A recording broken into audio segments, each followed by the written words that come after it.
Bueno, vamos a seguir repasando los requisitos para suceder.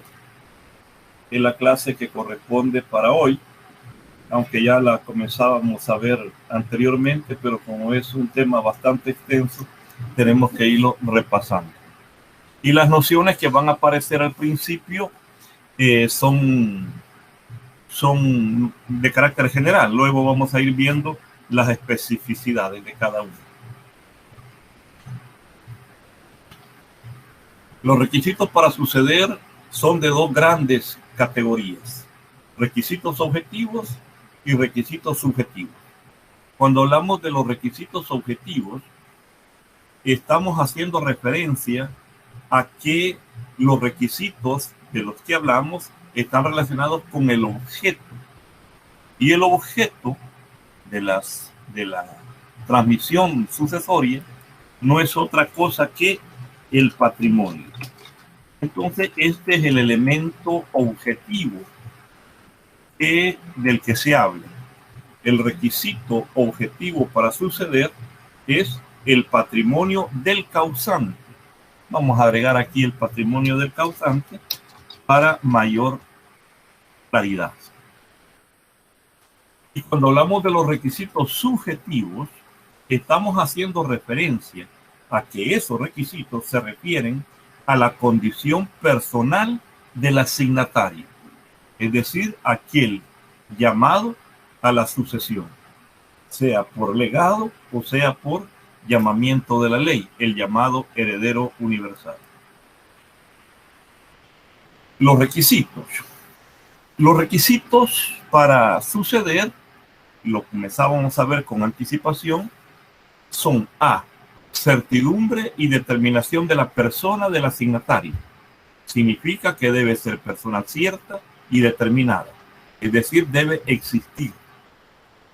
El artículo 963 en el inciso primero establece que para ser capaz de suceder es necesario existir al tiempo de abrirse la sucesión. Es decir, aquella persona que no ha nacido al momento que muere el causante, pues no está llamado a suceder. Lo mismo, si es un premuerto, no está llamado a suceder. A menos, dice la ley, a esta última regla, que se suceda por derecho de transmisión, según el artículo 958. Pues entonces bastará existir al abrirse la sucesión de la persona por quien se transmite la herencia o legado. Es decir, que hay un transmitente y un transmitido. El transmitido llega en sustitución del transmitente a reclamar la herencia del causante de ese transmitente. Letra B, capacidad. El artículo 962 del Código Civil establece que será capaz y digna de suceder toda persona a quien la ley no haya declarado incapaz o indigna. Y esta capacidad de la que estamos hablando aquí es para suceder en forma específica, porque en regla general se habla de la capacidad general de la persona, pero dentro de esa capacidad de la persona hay ciertas incapacidades específicas propias del llamado a suceder. Y de eso va a tratar la sesión de ahora. Dignidad, es decir, que tenga la aptitud moral para pedir esa herencia. También está regulado en el artículo 962. Y letra D, el objeto de la transmisión, que ya sabemos que es el patrimonio. Nociones generales de la capacidad. Una pequeñísima, mejor dicho, referencia o recordatorio de las reglas fundamentales de la capacidad. Y la capacidad jurídica sabemos que se divide en dos bloques: una capacidad de goce y una capacidad de ejercicio. Entonces tiene dos planos de manifestación la capacidad de toda persona: la capacidad de gozar, y ya dijimos, el de alimentos, el de vivienda, el de educación, todos los derechos que una persona tiene, los goza, y esa es su capacidad de goce. pero para poderlos ejercer, hacíamos el ejercicio como con 3 derechos o 4, no recuerdo con exactitud, pero mirábamos el ejercicio del derecho del sufragio, el derecho de alimentación, el derecho a la educación. Entonces, para poder ejercer esos derechos, se necesitan capacidades específicas. De modo que quien no se encuentra dentro de esas capacidades específicas no tiene la capacidad de ejercicio. Así, una persona que a los 18 años, que alcanza la mayoría de edad, alcanza también la capacidad de ejercicio en general. Pero ya cuando se desplaza a un ámbito específico de su actividad ordinaria, pues tiene que tener otras condiciones específicas para esa área de desempeño, y si la ley allí no le quita la capacidad, entonces estamos hablando de una persona capaz. Pues bien, en materia de sucesiones nos ocurre eso, que el legislador en materia sucesoria ha determinado ciertas incapacidades. Ok, la capacidad de goce también es conocida como capacidad de adquirir, consistiendo esta en la aptitud legal de una persona para adquirir derechos, mientras que la capacidad de ejercicio es la aptitud que la ley reconoce a una persona para que ejerza sus derechos por sí misma. Por sí misma. Aquí hay una inconsistencia de género. Por sí misma, sin el ministerio o autorización de otra. Repito, la capacidad de goce también es conocida como capacidad de adquirir, consistiendo esta en la aptitud legal de una persona para adquirir derechos, mientras que la capacidad de ejercicio es la aptitud que la ley le reconoce a una persona para que ejerza sus derechos por sí misma, sin el ministerio o autorización de otra. Entonces tenemos que, con independencia de del ejercicio progresivo de las facultades, que habla el artículo 10 de la Letina y que luego se desarrolla en todo su articulado, como el derecho de opinión, el derecho de participación, etc., el joven que no tiene determinada edad no tiene esa capacidad de ejercicio. Con independencia de esas capacidades que la Letrina va regulando, toda persona que no ha cumplido 18 años es una persona sometida a la llamada autoridad parental, que modernamente le llamamos responsabilidad parental. Pues bien, la responsabilidad parental recae en cabeza de los progenitores de esos muchachos. Todo aquel que no ha cumplido 18 años está sometido a la responsabilidad parental de su padre y de su madre. Pues bien, cuando cumple 18 existe lo que se llama emancipación. Esa emancipación no significa otra cosa que el rompimiento de la membrana que lo envuelve como autoridad parental, y ya es una persona autónoma que puede decidir por sí misma el ejercicio de sus derechos. Ya no le pueden administrar o gestionar sus derechos papá y mamá. ¿A qué nos referimos? A la representación legal. Esa representación legal de la que estoy hablando es de la que regula el artículo 223 del Código de Familia para los hijos sometidos a autoridad parental, y los hijos menores de edad que no tienen quien ejerza autoridad parental en ellos son representados por la Procuraduría General de la República. Me van siguiendo el hilo, ¿verdad, jóvenes? Cualquier duda, no me canso de decirles, pregunten, porque esto que acabo de explicar sobre la capacidad de ejercicio y sobre todo referido a ese bloque poblacional de los menores de 18, es decir, niños, niñas y adolescentes, tiene también sus particularidades. Por allí el artículo creo que es el 218 de la Lepina, si no estoy equivocado, el que manifiesta que todo joven que ha cumplido 14 años puede ya designar su representante conforme a las reglas del derecho común, dice el artículo 218. Pero para el ejercicio de sus derechos comprendidos en la Lepina, porque dice para los procesos indicados en esta ley, que son de dos clases, procesos de protección y los procesos, bueno, ya se me olvidaron la otra clase de procesos de la Lepina, pero son dos clases de procesos los que regula la Lepina. Entonces, para la defensa de esos derechos, un joven de 14 no necesita pedirle al papá que vaya donde un abogado a que le dé el poder, sino que él mismo se lo puede otorgar el poder al abogado conforme a las reglas del derecho común, es decir, ante un notario y en escritura pública. ¿Se va comprendiendo, jóvenes? Sí, licenciado. Ok. Requisitos para suceder. Entonces podemos resumir que los requisitos para acceder a una sucesión son la capacidad. Vamos a estudiar también las características de esas incapacidades.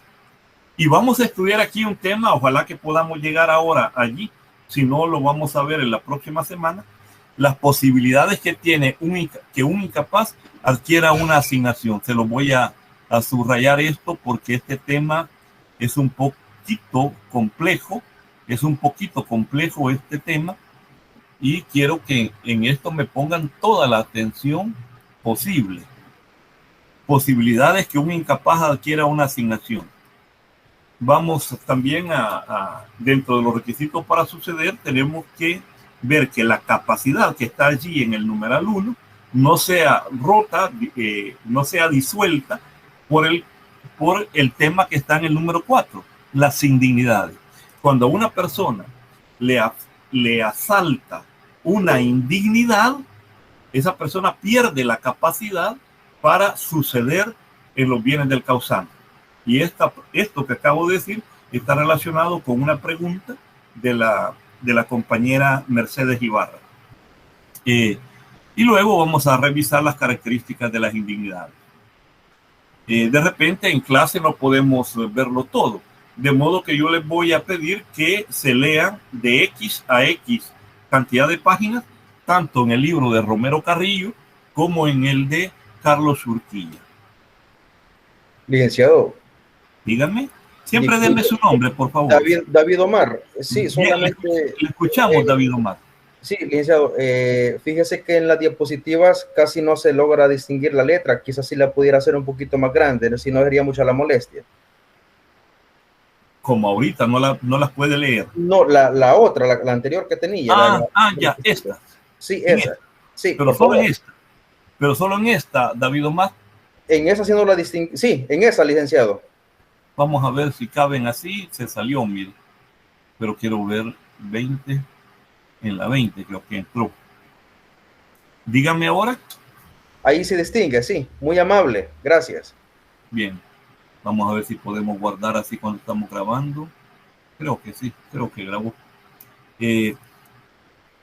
Pues bien.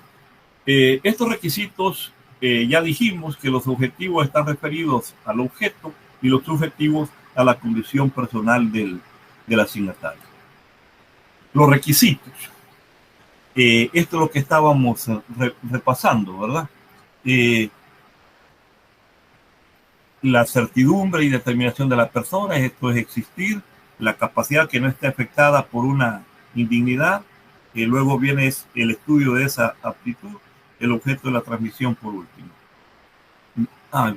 Es que me fui o se me han repetido estas láminas, creo. Sí, yo creo que se me han repetido, porque esto ya lo revisamos aquí, ¿verdad? Nociones generales de la capacidad.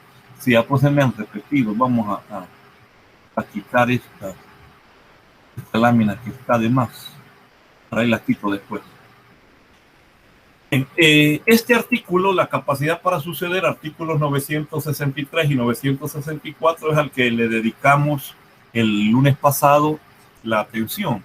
Y dice, Para ser capaz de suceder es necesario existir al tiempo de abrirse la sucesión, salvo que se suceda por derecho de transmisión, al que también le hemos dedicado algún tiempo, según el artículo 958. Pues entonces bastará existir al abrirse la sucesión de la persona por quien se transmite la herencia o legado. Para el estudio de ese tema he seleccionado la sentencia 67 del tercero de lo civil y mercantil, 16A. Es una audiencia de la Cámara Segunda de lo Civil de San Salvador del 21 de diciembre de 2016, que ustedes la leyeron, la estudiaron para contestar el laboratorio. Sigue diciendo el artículo 963 que si la herencia o legado se deja bajo condición suspensiva, que me tengo una lámina específica para eso. Vamos a ver por aquí. Bueno, la voy a leer en general así, pero más adelante nos va a aparecer en específico el desarrollo de esto que estamos viendo. Si la herencia o legado se deja bajo condición suspensiva, será también preciso existir en el momento de cumplirse la condición. Tal vez ustedes han escuchado o han tenido oportunidad de ver situaciones específicas donde la condición para que aquel llegue a ser propietario de X legado y el testador le pone una condición. Y entonces, por ejemplo, puede ser que si uno de ustedes, ¿verdad? Quien quiera de ustedes, viene el papá o el abuelo y dice, esta casa es para mi nieto fulano, sí, a 2025 ya está autorizado como abogado de la República. Entonces, si llegamos al 2025 y esa persona no adquiere la condición de abogado, pues no se le transmite el legado, que en ese caso fue el dominio de un inmueble. Entonces, esas son legados con condición suspensiva, que se tiene que cumplir esa condición y mientras no se cumpla, está suspendido la adquisición del derecho. A eso se refiere. Y dice aquí a la par en la explicación que hemos puesto, esa condición suspensiva es la misma que regula los artículos 1350 y 1351 del Código Civil, cuyo reforzamiento lo expresa de manera textual el artículo 1352 del Código Civil. La regla del artículo precedente, inciso primero, se aplica aún, dice el 1352, así es lo que tenemos con azul allí. David Omar fue el que me habló hace un momentito, ¿va? Y esa letra que está en azul, ¿se alcanza a leer? Pues yo no, licenciado. No sé si los demás compañeros. Vamos a ver si le doy pantalla así. No me da. ¿Y así? Así se ve mejor, licenciado, sí. Vaya, vamos a ver. La regla del artículo precedente, inciso primero, se aplica aún a las disposiciones testamentarias. Es decir, en el 1350, jóvenes, está la llamada obligación condicional. Si alguien tiene el Código Civil a la mano, por favor, le pido que le demos una lectura.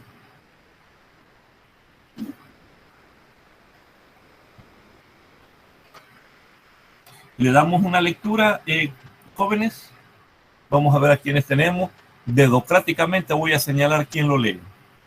David Omar Pérez, ¿nos puede compartir el 1350? Claro que sí, licenciado. Bien, lo escuchamos. Artículo 1350. La condición se llama suspensiva. Si mientras no se cumple, suspende la adquisición de un derecho, y resolutoria cuando por su cumplimiento se extingue un derecho. Bien, gracias. Ahora leamos el siguiente, 1351. 1351. Sí. Si la condición suspensiva o se hace imposible, se tendrá por fallida. A la misma regla se sujetan las condiciones cuyo sentido y el modo de cumplirlas son enteramente inintangibles, y las condiciones inductivas a hechos ilegales o inmorales. La condición resolutoria, que es imposible por su naturaleza, o intangible o inductiva a un hecho ilegal o inmoral, se tendrá por no escrita. No escrita, sí.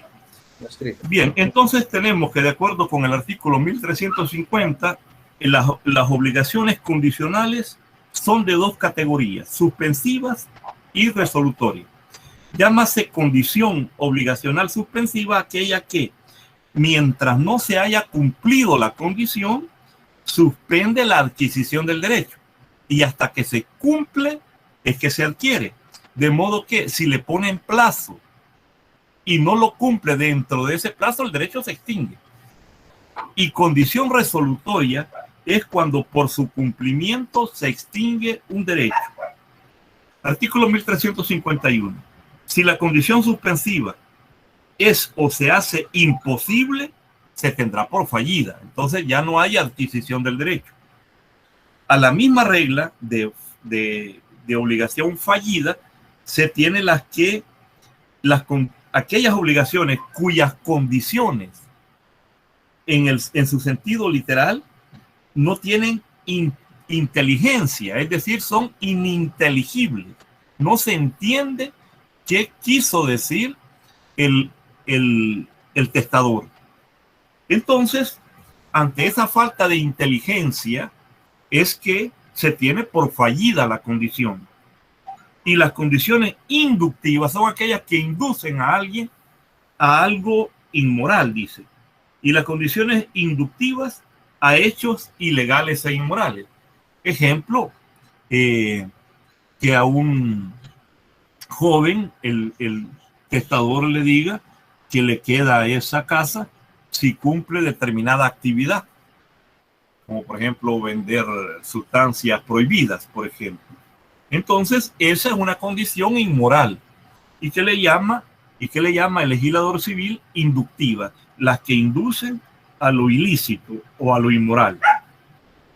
Luego dice, la condición resolutoria que es imposible por su naturaleza, o ininteligible o inductiva a un hecho ilegal o inmoral, se tendrán por no escrita. Entonces, a esos legados no se les hace caso. Ahora bien, este es el que me interesa para esta materia. Artículo 1352. Lo podemos leer. Vamos a ver, Alba Marina Benavides. Se encuentra por allí Alba Marina para que nos comparta la lectura del 1352. Sí, licenciada, permítame. Artículo 1352. La regla del artículo precedente, inciso primero, se aplica aún a las disposiciones testamentarias, así cuando la condición es un hecho que depende de la voluntad del asignatario y de la voluntad de otra persona y deja de cumplirse por algún accidente que la hace imposible o por la otra persona de cuya voluntad depende. No puede o no quiere cumplirla. Se tendrá por fallida, sin embargo, de que el asignatario haya estado por su parte dispuesto a cumplirla. Con todo, si la persona que debe prestar la asignación se vale de medios ilícitos para que la condición no pueda cumplirse o para que la otra persona de cuya voluntad depende en parte su cumplimiento no coopere a él, se tendrá por cumplida. Gracias. Bien, entonces el 1352 relacionemos ahí en el artículo 900, ¿cuánto es el que estamos viendo? 900,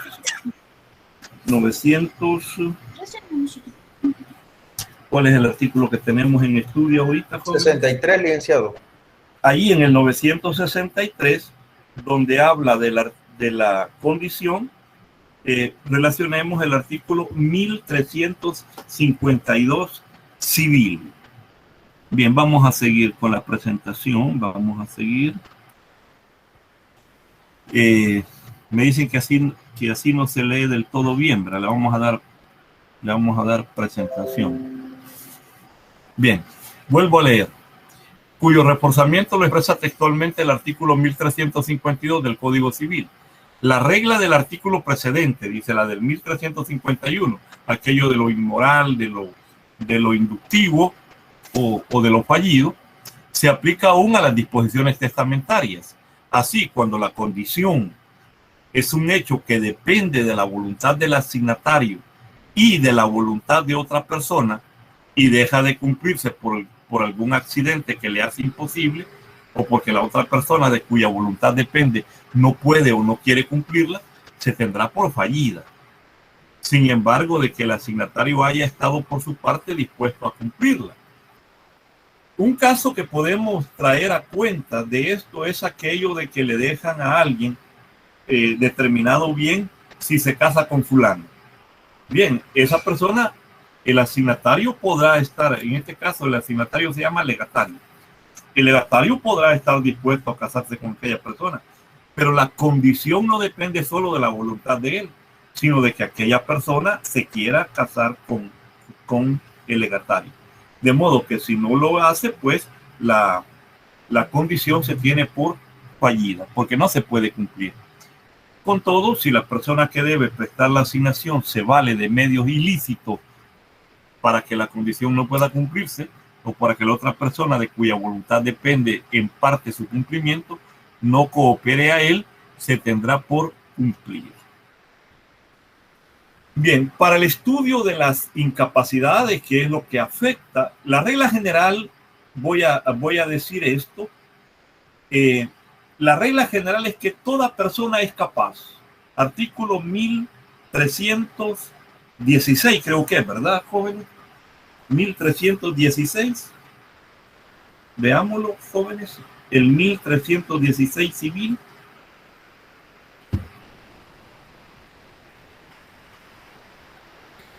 El primero que lo tenga, que lo lea.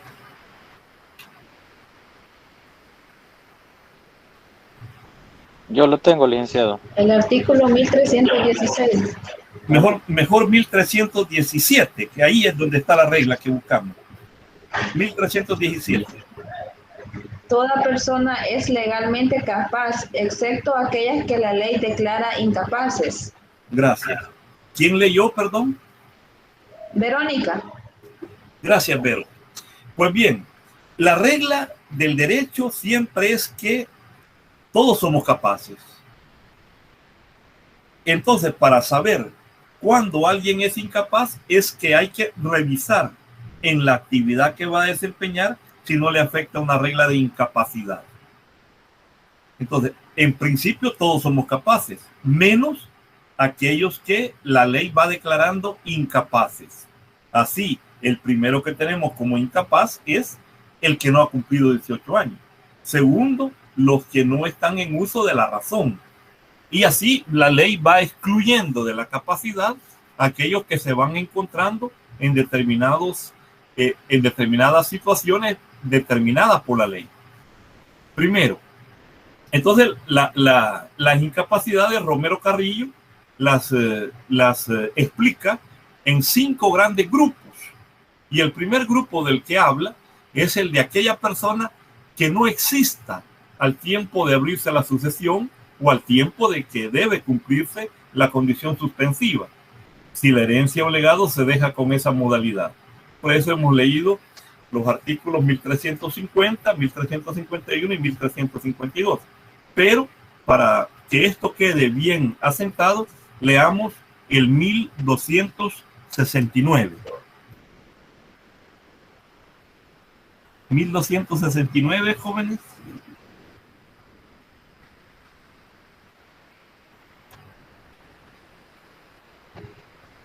Lo voy a leer yo, licenciado Verónica. Gracias, Vero. Gracias. El 1269. Sí. No puede hacerse una donación entre vivos a persona que no existe en el momento de la donación. Si se dona bajo de condición suspensiva, será también necesario existir al momento de cumplirse la condición. Lo dispuesto en este artículo queda sujeto a las excepciones indicadas en los incisos 3º, 4º del artículo 963. Gracias, gracias. Pues bien,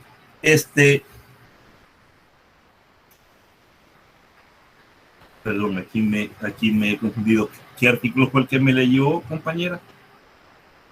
El 1269. Sí, me había ido. No puede hacerse una donación entre vivos a personas que no existen en el momento de la donación. Si se dona bajo condición suspensiva, será también necesario existir al momento de cumplirse la condición. Lo dispuesto en este artículo queda sujeto a las excepciones indicadas en los incisos 3º y 4º del artículo 963. Pues bien, de una vez les adelanto, porque es la segunda parte del programa de estudio, las donaciones. Las donaciones, estas se dan entre vivos y las va a haber de dos clases, donaciones revocables y donaciones irrevocables. Y cuando hablamos de sucesión o herencia, estamos hablando de causa de muerte. Entonces, repito, distingamos los términos sucesión y donación. La donación es entre vivos y la sucesión es por causa de muerte. ¿Cuál fue el otro artículo que dijimos que tenemos que revisar aquí según esto de las incapacidades? El 1350, que ya lo vimos hasta el 1352. Ahora quiero que leamos el artículo 1060. 1060. Tal vez Vero nos vuelve a hacer el favor de leernos el artículo 1060.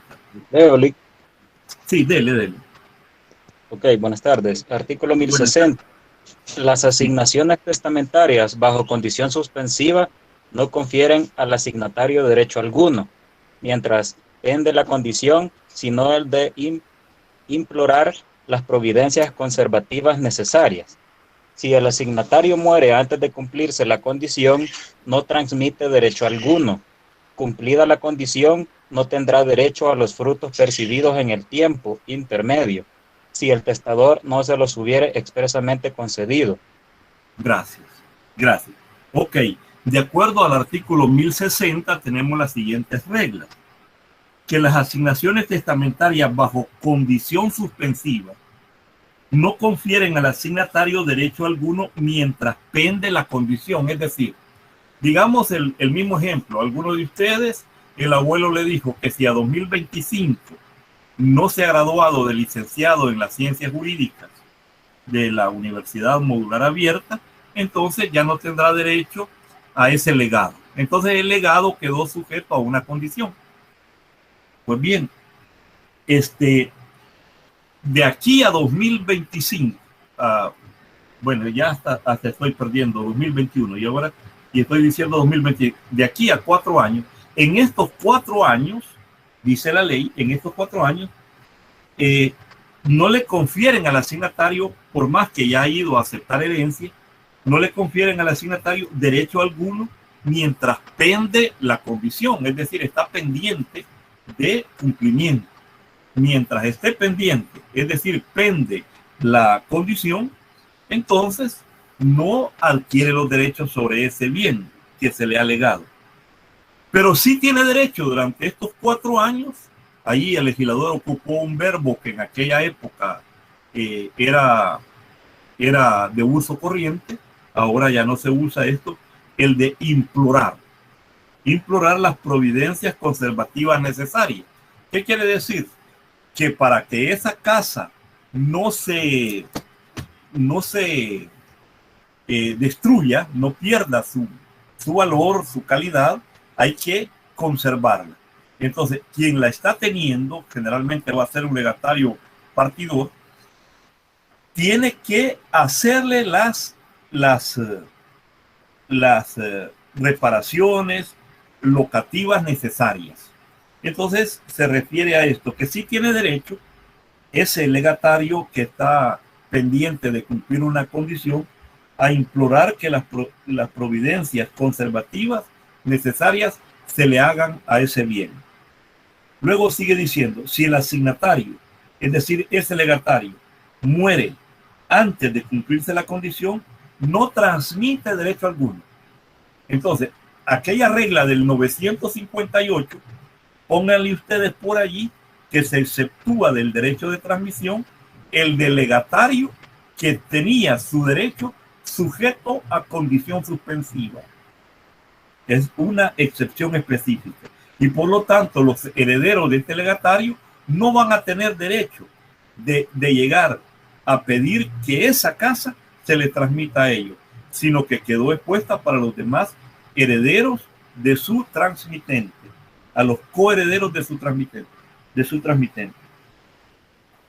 Y finalmente dice el 1060 que cumplida la condición no tendrá derecho a los frutos percibidos en el tiempo intermedio. Es decir, si aquella casa está dando una renta, digamos, de 300, 400 dólares mensuales, mientras no haya cumplido la condición, no tiene derecho de reclamar que esas rentas le pertenecen. La ley le quita esa posibilidad. Bien, entonces, eso es con respecto de las incapacidades en lo referente a que la persona debe existir al momento de que se abre la sucesión. Yo tengo una consulta, licenciado. Brian Araujo le habla. Sí, Brian, le escuchamos. Con el último inciso del artículo 1060 dice, cumplida la condición, no tendrá derecho a los frutos percibidos en el tiempo intermedio. Vaya, como en el ejemplo que usted ponía, que al asignatario se le deja la condición de que tiene que graduarse de X carrera. Entonces, mientras esa condición no se cumple, él no puede gozar del derecho de propiedad sobre un terreno, por decirlo, sobre una vivienda. ¿Quién está gozando del derecho de propiedad? El asignatario no puede gozar del derecho de propiedad mientras la condición no se cumple. Correcto, vaya, correcto, entonces, muy bien.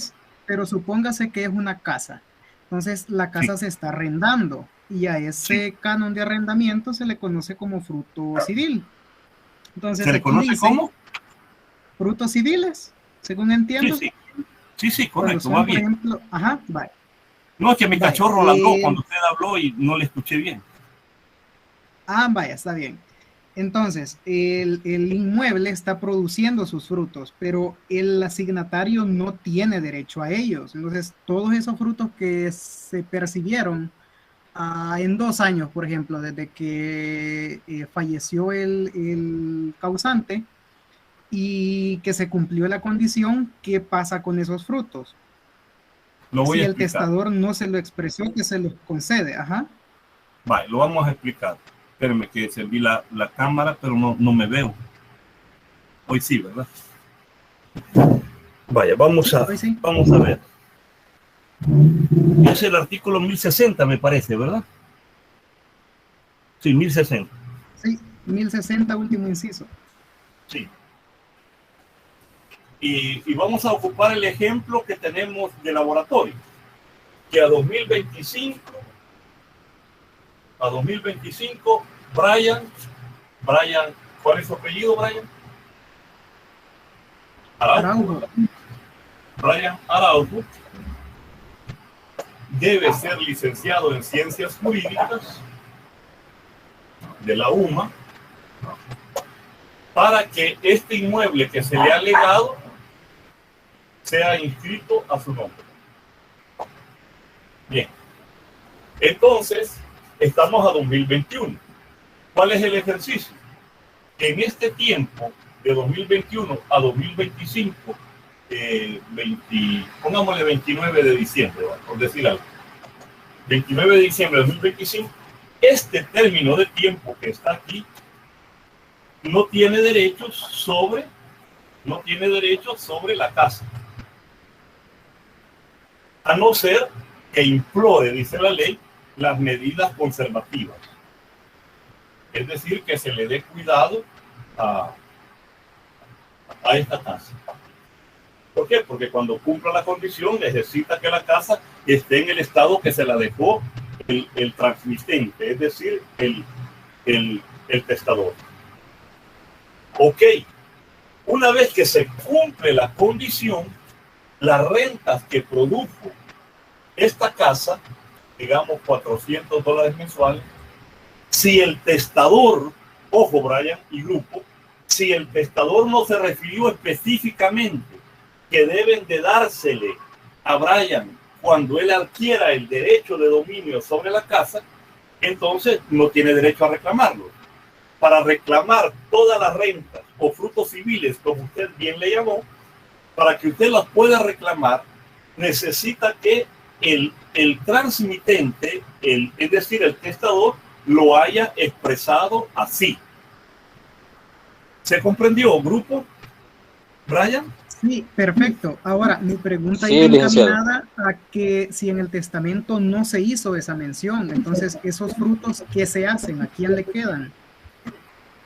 A los demás va a haber que repartirlos entre los coherederos, los llamados a la sucesión. Se queda como parte de herencia intestada, entonces. Sí, correcto. Esa ya es una herencia intestada y va a acudir a ellos según los términos de la herencia intestada. Es decir, hasta Perfecto, que llegue licenciado, muchas gracias. hasta que llegue a la partición. Bueno, vamos a volver a las láminas. Los demás del grupo están poniendo atención a todo este berenjenal en que nos hemos metido. Sí, Sí, doctor. licenciado, Sí, licenciado. David Omar. David Omar, le escuchamos. Sí, y le siguiendo escuchamos, la línea, escuchamos a David Omar primero. siguiendo la línea de lo que el compañero Brian mencionaba, y si la casa que se está arrendando tiene un negocio debidamente inscrito y al momento que se hereda ese negocio no estaba en el testamento, ¿cómo se repartiría la ganancia de ese negocio? Pero el negocio, ¿quién es el dueño? El causante, correcto. Ah, correcto. Si no dijo nada, pues como bien lo dijo Brian, se va a la herencia intestada. Y entonces se va a arreglar conforme las reglas de la herencia ab intestada. Que no hemos llegado a ellas, porque es bien extenso. Pero así se va a resolver, David Omar. Y vamos a ver las reglas de la partición. Y ahí lo vamos a resolver ese punto. Gracias, licenciado. Gracias. Así que estamos ahorita todavía empezando para resolver ese problema. ¿Alguien más? No sé si alguien también habló al mismo tiempo que habló David Omar. ¿Todos bien, jóvenes? Bueno, me surge una última consulta. Supóngase que los frutos, Brian Edgardo. Sí. Supóngase que los frutos no son civiles, sino que son naturales, que sea cosecha de, no sé, aguacate, cacao, café, cualquier cosa, y transcurren esos 4 años, esas cosechas entonces se pierden porque no hay nadie quien goce de ellas. Y al tiempo de abrirse la sucesión, ¿cómo se haría? No capto bien la inquietud, Brian. Si me lo puede precisar un poco más específico el problema. Vaya, en la sucesión, en los frutos civiles, digamos, son cuestiones dinerarias más que todo. Entonces, se puede acumular todos los cánones de arrendamiento, como el ejemplo que yo le ponía, y al final se reparten por parte intestada. Pero, y cuando son frutos naturales, por ejemplo, son cosechas de aguacates, de cacao, de café, entonces eso perece. No sé cómo se haría la transmisión de esos frutos. Es que las reglas de la dominio sobre esos frutos están allá en los bienes y eso no entra de una manera directa al derecho sucesorio. ¿Quién es el encargado de cuidar la cosecha? Ese es uno. Distinto fuera, Brian, que me estuviera hablando de aquellas cosechas de avío. Es decir, que el agricultor tiene, por ejemplo, con una institución X del Estado o particular o privada, tiene un crédito de avío. Y esa producción que tiene, digamos, tantas quintales o toneladas de caña de azúcar, hay que depositarlas en el beneficio del ángel, por ejemplo. a tales fechas porque recibió créditos de esta y esta naturaleza bajo tales condiciones y fallece. Entonces, ¿qué ocurre con esa producción? El contrato que adquirió el causante en su momento tiene reguladas estas reglas. Ahora bien, ¿quién administra el negocio al fallecimiento del causante? Eso también está determinado.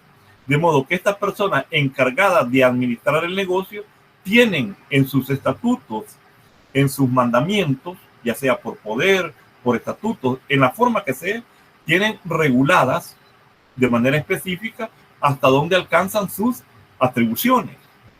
Allí vamos a encontrar alguna solución a un problema semejante al que usted plantea. Pero así en la vida ordinaria, común y corriente de Juan, abuelo de Pedro, que tiene a sus hijos, Sutano y Mengano, pero es a su nieto al que le dejó la casa, y en esa casa hay 3 árboles de mango y qué sé yo. Y entonces esos frutos perecederos, que son fungibles, no están en obligación los otros de conservarlos para dárselos cuando aquel cumpla la condición. De modo que se pierden. Y es más, el artículo 1060 ha dicho que cumplida la condición no tendrá derecho a los frutos percibidos en el intermedio, a menos que el testador haya dicho déselos a él. Entonces, si dijo así, tiene que decir cuáles son las condiciones en que va a conservar los guineos, los mangos, la sandía, los melones. Tiene que decirlas, porque si no lo ha dicho, se va a volver también una disposición ininteligible. ¿Y qué suerte tienen las disposiciones ininteligibles? Que se tienen por fallidas. Es decir, no le hacemos caso, son no escritas, dice la ley. Recordamos eso, ¿verdad, Brian? Lo acabamos de ver. Sí, de perfecto, Lick, ahora sí me queda claro. Por ahí va eso. Pero yo creo que tanto la inquietud suya, Brian, como la que nos compartió el compañero David Omar, van a tener su resolución más clara cuando estemos estudiando la partición. Bien, continuamos las 6. Hoy les quiero pedir permiso unos minutos antes porque tengo otra actividad de la Escuela de Capacitación Judicial que me están apretando también y quiero quitarles un poquito de tiempo. No le di compartir, ¿verdad? Miren, según yo solo es de ponerla. Lick, tengo una pregunta. ¿Sí? ¿Le escuchamos?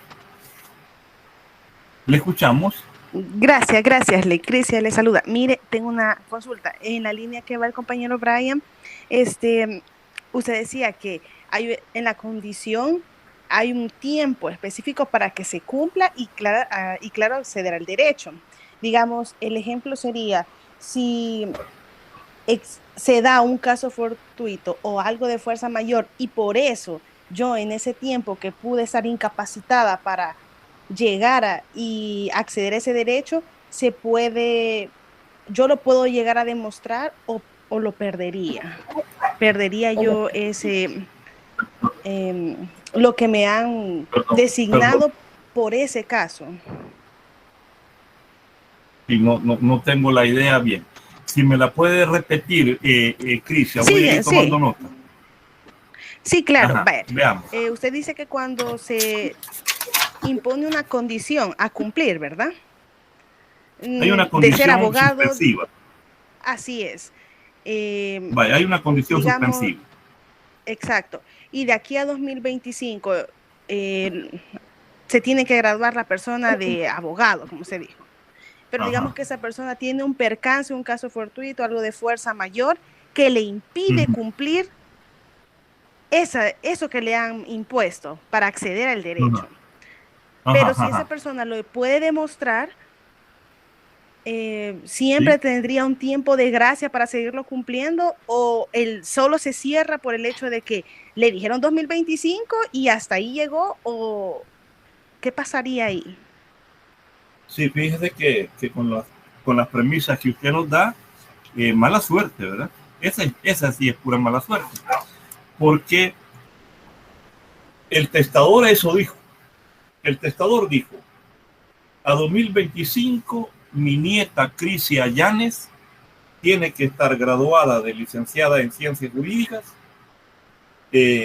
para que la casa donde habita junto con fulana pase a ser de su propiedad. De no cumplirla, a ese año le queda a la otra fulana, ¿ok? Que es la llamada a la sucesión intestada. Bien, entonces, ¿qué pasa? Eso es todo lo que hay. Eso es todo lo que hay.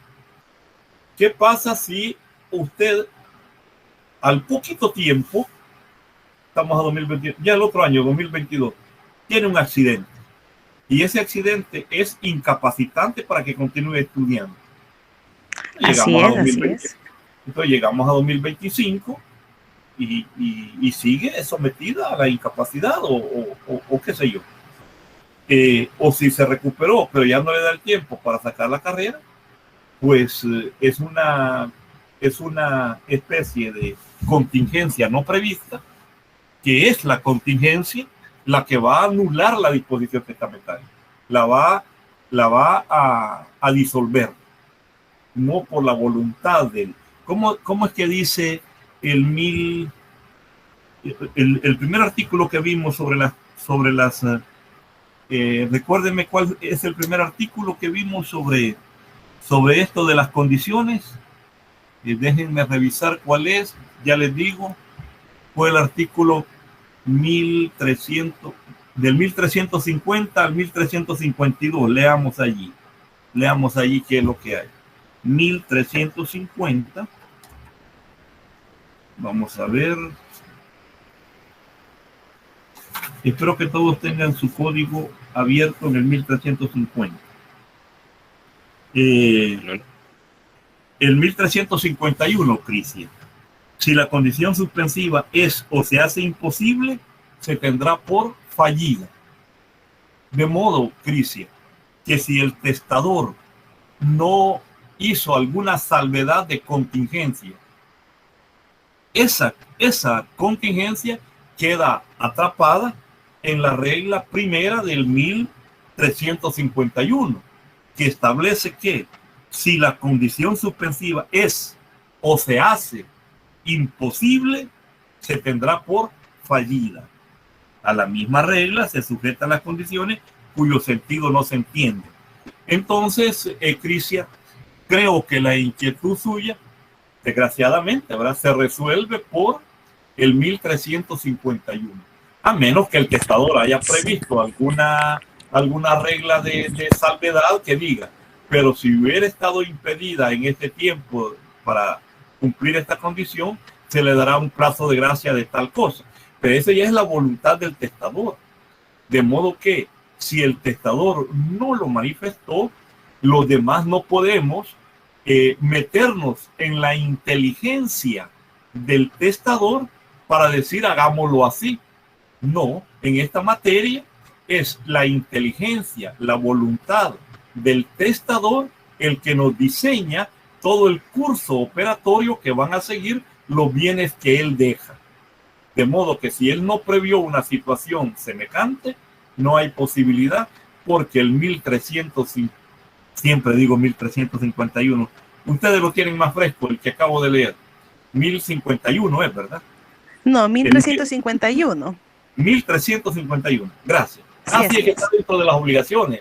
Es cierto, es que ya no está dentro de las reglas de la herencia, sino que está ya en las obligaciones. Ahí metieron esa regla hereditaria.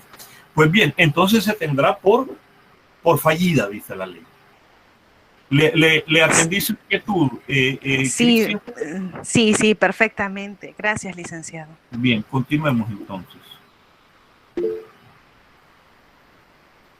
Licenciado, Rosemary le saluda. Hola, Rosemary, díganos. Fíjese que yo le quiero comentar que a mí me sucedió una situación similar, pero el testador, yo estaba trabajando con una licenciada y los clientes nos dijeron que querían hacer un testamento, pero ellos querían poner una condición para que sus hijos, al ellos fallecer, les hereden, pero la licenciada no les dijo que no, porque la Corte no estaba admitiendo condiciones a la hora de testar. ¿Eso está sucediendo o la licenciada no quiso hacerlo? Esa es una pregunta. Dice que por ética no me gusta hablar de casos así. Por ética, ¿verdad? Es bien feo hablar de lo que hace un colega, pero pero vamos a hacer un repaso general del derecho y ahí usted alcanza la respuesta. Puede una persona, yo por ejemplo, ir en contra de lo que la ley dice. No, nadie tiene capacidad de incumplir la ley. Si la ley ha dicho que ha desarrollado toda esta sistemática de los legados condicionados y condición suspensiva, ¿puede un operador como la Corte Suprema eliminar ese artículo?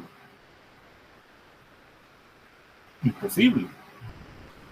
Ustedes, tanto en Introducción al Derecho 1, 2, como en sus estudios de Derecho Constitucional, han estudiado la fuente de la ley y cuáles son los efectos normativos que tiene una ley. Entonces, las fuentes legítimas ya están diseñadas y el significado de una ley también ya está determinado. De modo que ningún órgano de gobierno, ojo, ningún órgano de gobierno, el más alto nivel de gobierno, presidente de la República, ministro de la Defensa, que son los más fuertes porque tienen las armas, no por otra razón, solo porque tienen las armas es que son fuertes, quítenle las armas y no tienen nada. Entonces, no tienen posibilidad de contradecir lo que un órgano de gobierno cuyo diseño estatal es que haga las leyes y que las leyes tienen el efecto de vincular a todos, gobernantes y gobernados, pues no, esas disposiciones no existen, no tienen ningún valor. De modo que muy Corte Suprema de Justicia puede ser, pero si da una disposición que contraríe la voluntad del legislador, téngase por una disposición muerta, no tiene ningún valor. De modo pues que a partir de eso es lo que le puedo decir, Elena Rosemary, no entro más en detalle, porque por un imperativo ético debo de respetar lo que sobre todo que su jefa, ¿verdad? Decidió en el caso. Por alguna razón no lo hizo. Eso es lo que le puedo decir, Elena, y perdónenme, pero de verdad me queda feo hablar de los colegas. Le agradezco infinitamente porque ella lo que después, yo le pregunté, licenciada, ¿y eso cómo es esto? Y entonces ella me explicó que pues sí, que como allí se va a registrar el testamento, entonces que la Corte no admitía testamentos que pusieran condicionantes a la hora a los herederos. Entonces, y la Corte no tiene la Corte Suprema de Justicia no tiene ninguna capacidad de ingresar en la voluntad del testador. Sí, es la voluntad del testador, la libre disposición de los bienes. Y esa libre disposición de los bienes es un derecho que viene de la Constitución, allá por el artículo 103 y siguientes de la Constitución de la República. Y ahí por el 22 o el 23 está regulada la libre testamentificación. Entonces, pues, desde el parámetro constitucional, ningún órgano de gobierno puede intervenir si no es el legislador. Así es. Y para el legislador, y recordemos esto, jóvenes, esto lo tienen que haber estudiado ustedes en su derecho constitucional. Allá el artículo 256 de la Constitución establece cuáles son los límites que el legislador tiene para emitir leyes. Lo que llamamos el principio de ponderación. Pues bien, son los derechos reconocidos por la Constitución los que deben ser regulados. Y dice la Constitución, regulados, pero no pueden ser, ¿qué dice? Si tienen la Constitución, leamos el artículo 256. o 246. Vamos a ver cuál es. Quien tenga la Constitución a la mano, por favor, consultemos el artículo 246. 246. ¿Quién lo lee, por favor? Abraham, licenciado. Abraham, le escuchamos. Dice: alcances, aplicación, reformas y derogatorias. Artículo 246. Los principios, derechos y obligaciones establecidos por la Constitución no pueden ser alterados por las leyes que regulan su ejercicio. La Constitución prevalecerá sobre todas las leyes y reglamentos. El interés público tiene primacía sobre el interés privado. Gracias, chica. Bien, entonces, Elena, tenemos que la misma Constitución dice que los principios, derechos reconocidos aquí en la Constitución no pueden ser alterados por las leyes que lo regulan. Entonces, el legislador tiene límite para regular el derecho, pero no para alterarlo, entendiéndose por alteración del derecho aquella disposición que le vacía el contenido nuclear al derecho. Entonces, ningún legislador tiene capacidad de ir por encima de la Constitución. Ninguno. De modo que si un legislador dice que el testador ya no va a poder poner condiciones suspensivas para otorgar los legados, inmediatamente va a recibir una demanda de inconstitucionalidad, porque la misma Constitución reconoce el derecho a la libre disposición de los bienes, y creo que es el 22, déjenme ver el artículo 22 de la Constitución. Dice el 22: toda persona tiene derecho a disponer libremente de sus bienes conforme a la ley. La propiedad es transmisible en la forma que determinan las leyes. Habrá libre testamentificación. Luego dice allá, además del 22, nos vamos al artículo 103, que creo que es donde está el orden económico. Dice el 103, ya en el orden económico, que comienza con el 101. Y dice el 103, se reconoce y garantiza el derecho a la propiedad privada en función social. Se reconoce asimismo la propiedad intelectual y artística por el tiempo y en la forma determinada por la ley. Pues bien, entonces, ¿qué tenemos con las reglas del 103 y el 22? La propiedad privada que no está en función social, yo la puedo disponer como yo desee. Pues entonces, si el legislador penetra en el derecho de testamentificar y dice, no, ese legado que usted le está dejando condicionalmente a su nieto no tiene valor, el legislador ingresó en un área que la Constitución no le permite que ingrese. Por eso allá el 256 regula que regula el 246 que los derechos que otorga la Constitución no pueden ser alterados. De modo que si el legislador ingresa al campo de la propiedad privada que está siendo disponible por su titular sin explicación de por qué esa casa la va a meter a función social, entonces no tiene ninguna posibilidad que esa ley sobreviva a un examen de constitucionalidad. ¿Me expliqué, Elena? Elena, Rosmary, se fue. Bien, como que Misael quería compartirnos algo, que vi que estaba activo. Buenas tardes, licenciado. Sí, solo agregando ahí. Buenas tardes, Misael. Algunas condiciones que no son permitidas, ya la ley nos explica cuáles son y que no se tendrán por escrita. Sí, pero cuando el legislador elabora una determinada disposición, si no pasa el filtro del 246, esa ley está llamada a ser expulsada del ordenamiento jurídico, porque la Constitución nos garantiza que los derechos que están allí en esa Constitución, en ese texto, que es la fuente primaria de toda ley, el legislador las puede regularnos ese derecho, pero esa regulación del derecho no puede ingresar al núcleo del derecho. Así, ¿de qué me sirve un derecho de dominio o de propiedad si yo no puedo disponer de él? Pues no tiene sentido. Entonces, la libre disposición del bien es una facultad íncita propia del derecho de propiedad. Ninguno de nosotros va a querer ser dueño de algo de lo que no puede disponer. Porque entonces, ¿qué significa ser dueño de esta botella? Que yo puedo hacer con la botella lo que quiera. Pero se me dice, no, es que usted es suya, pero no haga lo que usted quiera, sino... Y entonces mire, mejor llévesela. Yo no quiero algo que no lo dispongo yo. ¿Me explico? Entonces, todas las cosas tienen una naturaleza propia, a lo que le llamamos la ontología del ser. Pues bien, entonces, ¿de qué sirve algo si no responde a su propia naturaleza? No sirve.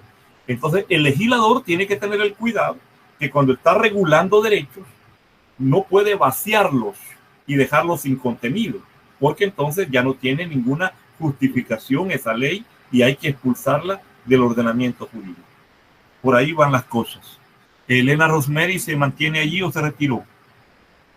No, licenciado, no podía activar el micrófono. Me queda clarísima la inquietud que tenía. Le agradezco mucho la disposición suya de explicarme esa situación, porque yo ya estaba con esa idea de que la Corte no admitía condicionamientos en los testamentos. Entonces,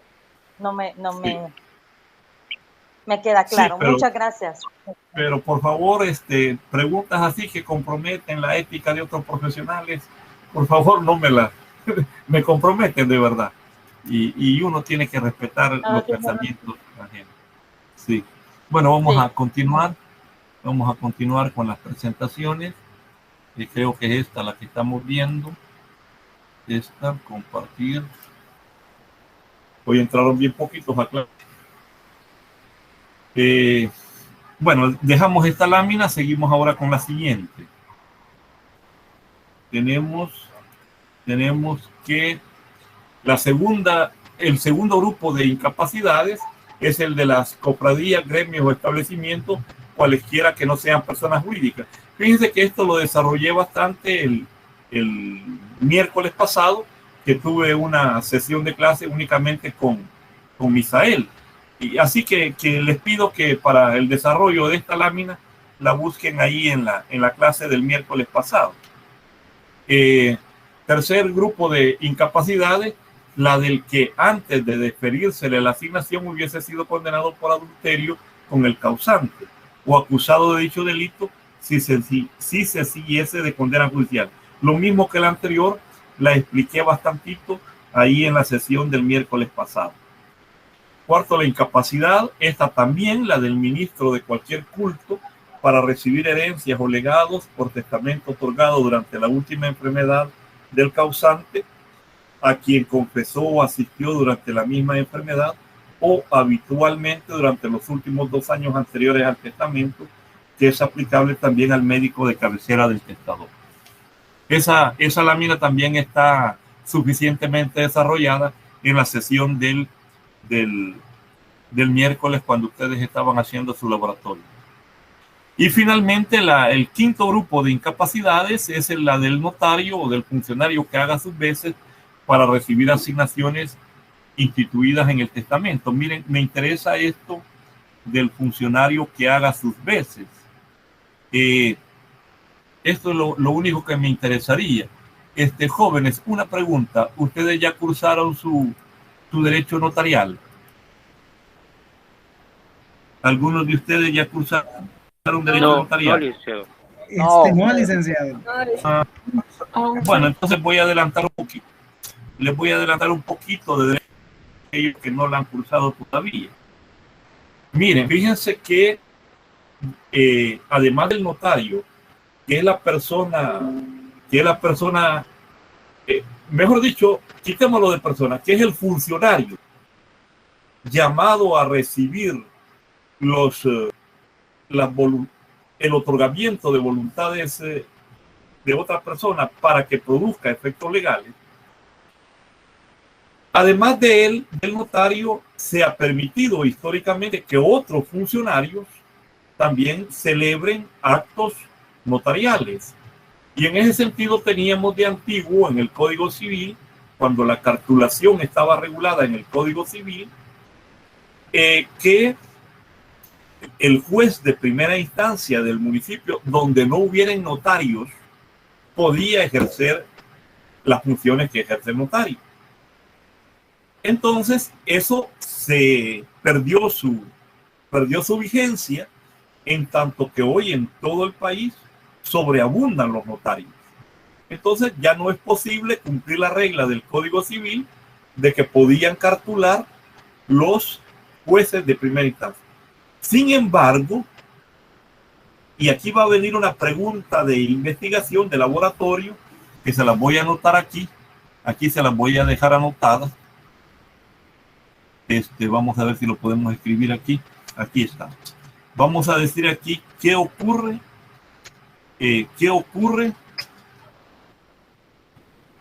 cuando una persona decide otorgar un testamento. Escribí mal, otorgar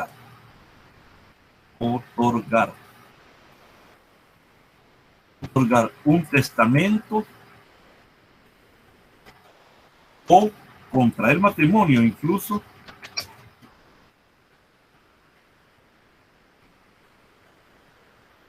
en una nave. Puede ser marítima, en un buque, o puede ser aérea. Vayámonos al caso de la nave marítima. Ocurre que determinada persona, pongámosle ahí unos sus 53 años, pero que tiene un problema llamémosle así, de gordura, ¿va? Es un señor algo gordito. Y entonces, todos sabemos que las personas que tienen exceso de peso están llamados a padecer problemas cardíacos, en tanto que las arterias se saturan de colesterol, triglicéridos, y se va poniendo lo que se llama la ateroesclerosis. Ok, entonces ya sus arterias están tapadas. Pero bien, cuando él se embarca, él se siente bien. Y es una travesía de, pongámosle, 15 días de aquí a Europa. Pues entonces ocurre que ya como a los 3 días de ir ahí se pone mal. Lo revisa el médico del buque y le dice: mire, señor, usted está bien malo. Híjole, y no he hecho mi testamento, dice él. Entonces quiere en ese momento elaborar un testamento y dar la última disposición de su voluntad respecto de sus bienes. Pero ahí no hay ningún notario dentro del barco. Y si lo hay, pues no lleva protocolo. Entonces, las leyes marítimas, vuelvo a decir, tienen una regulación específica para que el capitán del navío pueda recibir esa manifestación última de voluntad y hacer el testamento. Son de los llamados testamentos privilegiados. También les dejo de investigación qué ocurre con el testamento militar. Vamos a ver qué ocurre con el testamento militar. Entonces tenemos una serie de testamentos privilegiados y vamos a hablar aquí de estos dos para que ustedes me hagan una labor de investigación, que después vamos a decidir si lo ingresamos a examen o no. Es decir, si lo hacemos evaluado o no. Además de este caso, vamos a poner el del militar que se encuentra en batalla. Voy a poner, no me acuerdo si la ley le llama batalla o campaña. ¿Verdad? Y recibe un balazo que le dice: mire, ya a usted le queda tanto tiempo, ¿verdad? No podemos hacer más con el lugar donde se alojó la bala, etcétera. Y entonces, si está suficientemente consciente, puede emitir su testamento. Entonces, ¿ante quién va a otorgar la última manifestación de su voluntad este militar que se encuentre en semejante condición. ¿Se ve la lámina, jóvenes? Sí, doctor.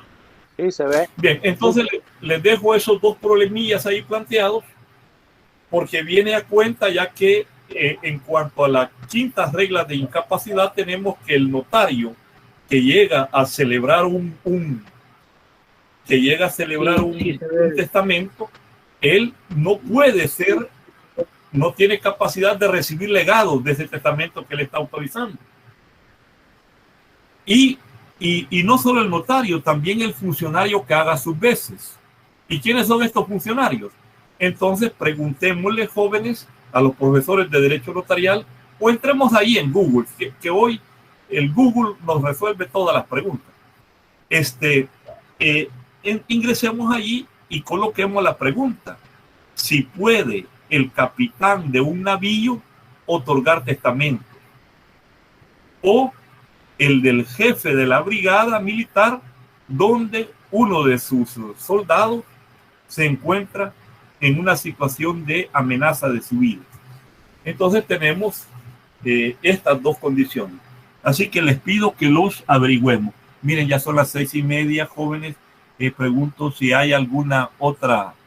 Nos vamos a quedar con este tema del modo como puede adquirir una asignación el incapaz. Y ahí vamos a estudiar un poquito de la posesión regular.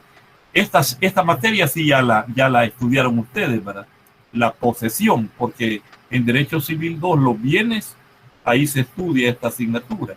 Así que yo creo que esta sí la tienen más fresca. Pues esto le vamos a entrar el lunes próximo, jóvenes, a este tema. Y ahorita escucho aquello que tengan a bien preguntarme. Escucho y preguntas.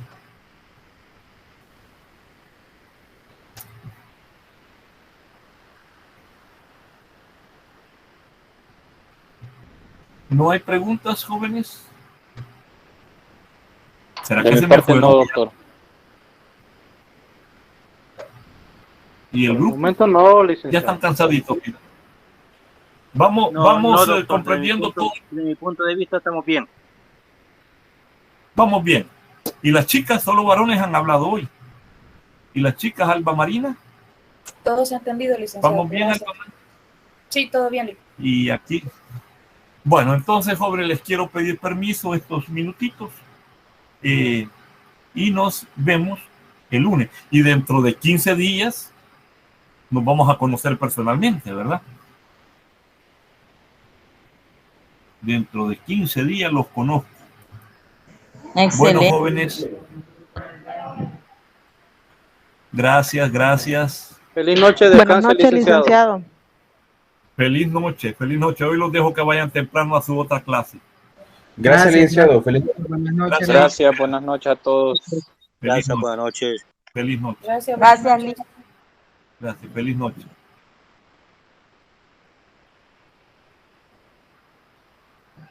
Buenas noches, licenciado. Buenas noches, Daisy.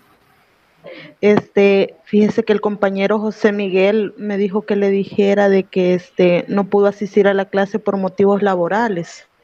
Vaya, lo vamos a anotar. ¿Cuál es el apellido de José Miguel? Ay, allí sí le voy a quedar mal, pero es el único José Miguel que tenemos. ¿Cómo no? ¿Cómo no? Aquí queda anotado José Miguel para la sesión de ahora. Bueno, pues ya solo a usted la tengo en pantalla, Daisy Azucena. Le deseo que descanse. Sí. ¿Y qué tal vamos Gracias, con las igual. clases, Daisy? ¿Qué tal vamos con las clases, Daisy? Bien, licenciado, de igual forma, disculparme porque en algunas ocasiones no le he participado, ¿verdad? Pero fíjese que por motivos de trabajo, de igual de mi parte, ¿verdad? Yo estoy trabajando en las tardes, entonces a veces no tengo la oportunidad de opinarle. ¿Y usted trabaja en la institución donde trabajan muchos de sus compañeros? Sí, ese es el detalle, en el área de tránsito, entonces a esa hora nosotros estamos en la calle. Bueno, si alguna vez me agarra en la calle, ahí me va también a hacer alguna consideración. Claro, licenciado. Mire que la estoy sobornando, ¿verdad? Ya me va a acusar de soborno. No, licenciado. Ahí los vamos a conocer el 1, primeramente Dios. Primero Dios. Bueno, Deisita, cuídese, pase feliz noche. Gracias igual. Gracias.